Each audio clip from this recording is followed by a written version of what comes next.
Hey everyone, it's Danny. Welcome back to my channel. Today we are making nachos. So come along with me for a frugal budget nachos recipe that serves for, is really cheap to make, and beats what you can get at the restaurants. So come along and let's get started.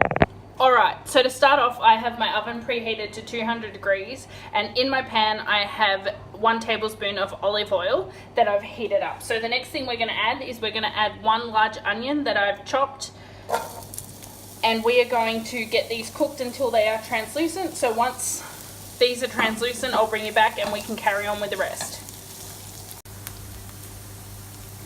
Now that our onion is nice and translucent, I'm going to add 500 grams of beef, minced beef. And we are just going to get that nice and brown.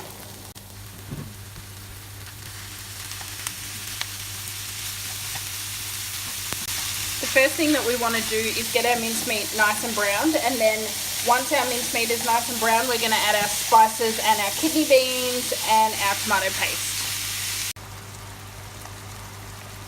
Alright, meat is browned. Now we're going to add, I've got 1 can of kidney beans,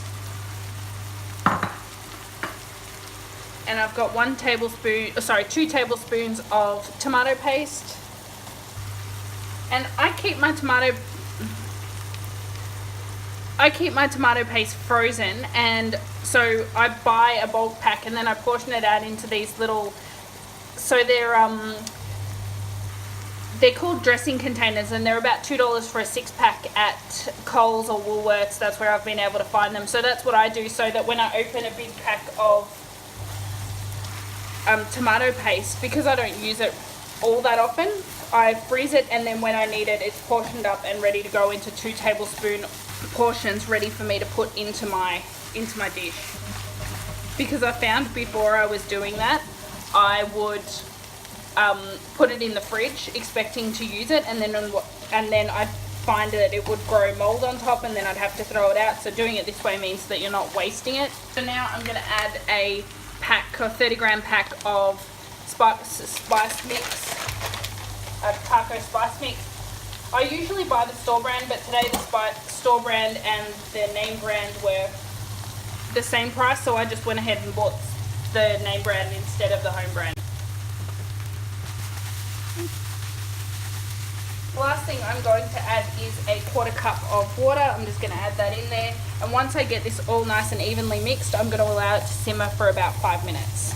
And that's just so we can get the spices all nice and combined, and we can get off a little bit more water so it doesn't make our corn chips soggy. I also forgot to add a pinch of chili, so I'm going to add that now. You can leave it out if you don't want it spicy, but if you do want it a little bit spicy, you can add a little bit of chili powder. I'm not going to add too much because what I've got there is just a tad too much. I just want it to have a little bit of heat. Okay, so while I'm waiting for the meat part to simmer, I'm going to add my tortilla chips into my oven-safe dish. So I just bought the Mission tortilla strips. You can use any kind of corn chips that you like. I just found these ones on special, so they're the ones I'm going to use.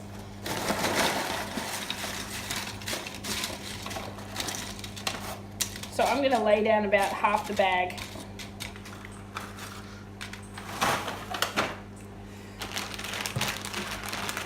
And I'm going to add about a cup of cheese on top. Now really, how much cheese you want to add is completely up to you. If you like more cheese, add more cheese.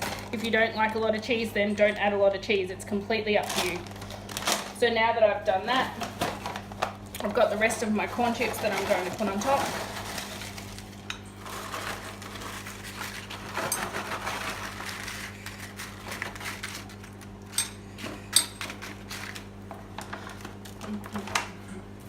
Our meat is all ready to go, so now I'm just going to spoon it on top of our corn chips.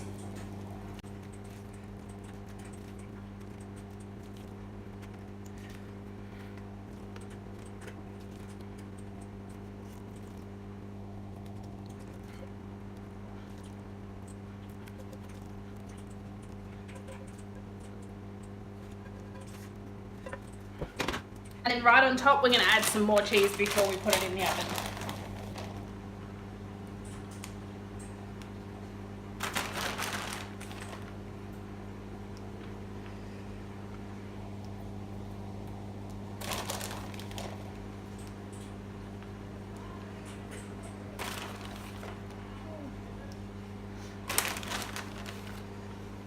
So we're going to put this in the oven for about 15 to 20 minutes until all the cheese is nice and cheesy and bubbly, and then we're going to finish it off with some salsa, sour cream, and guacamole.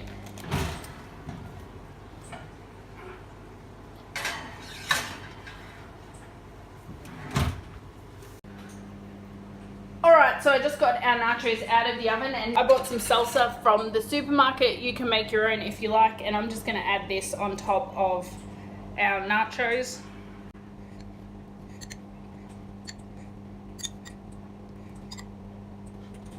These feed a lot of people, like it makes a lot. So we're probably going to have these tonight and then have some leftovers tomorrow as well.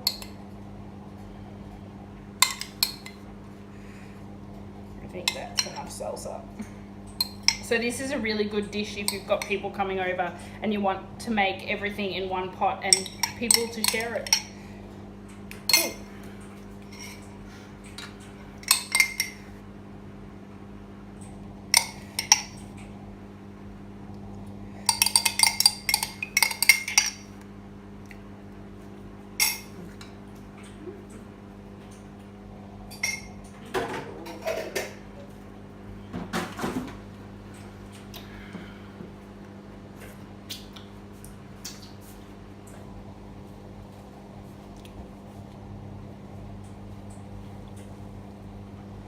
Okay. At this point, you can make a decision whether you want to put the guacamole and the sour cream on top. I'm going to leave them on the side because Matt and I usually like to put our own on the plates that we're eating on. Completely up to you at that point. I hope you like this. I hope you enjoy it. And I'll see you next time for another recipe on Do It Frugal. Bye! Oh, and another thing.